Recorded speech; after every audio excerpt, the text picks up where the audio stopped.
Welcome back my another mini box. এত খুশি কেন জানো? অনেকদিন পর যাচ্ছি বাপের বাড়ি। যেহেতু এক্সাম ছিল যেতে পারতাম না, এইদিকে বেরিয়েও পড়েছি। ফার্স্টে গেলাম মিষ্টির দোকানে, দিদার জন্য মোস্ট ফেভারিট আমার দিদার জিলাপি কিনে নিলাম। তারপরে টোটোতে বসে চলে গেলাম বাড়িতে। বাড়িতে গিয়েই দেখতে পাচ্ছি চারিদিকে কাঁঠালের ছড়াছড়ি, যেহেতু দিদা এসছে ওই বাড়ি থেকে সব কাঁঠাল কিন্তু এই বাড়িতে নিয়ে এসছে সবাইকে দেওয়ার জন্য।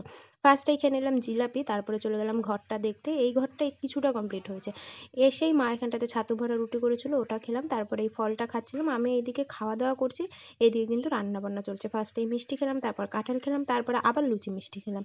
খাওয়া দাওয়ার পরে দুপুরবেলা আবার লাঞ্চ করতেও বসে পড়লাম। এখানটাতে রান্না হয়েছিল আজকে উচ্ছে ভাজা, কুমড়ো ভাজা আর শাক দিয়ে মাছের ঝোল। এটা কিন্তু দারুণ লাগে খেতে। বিকালবেলা ঘুম থেকে ওঠার পর দিদা আর আমি খেলাম পেয়ারা, তারপর মাকে বললাম নিয়ে আসো মিষ্টি। মিষ্টি খাই, দিদাকে এদিকে বললাম মাথায় একটুখানি তেল দিতে, অনেকদিন পর তোমায় পেয়েছি, তেলটা না দিলে হবে না।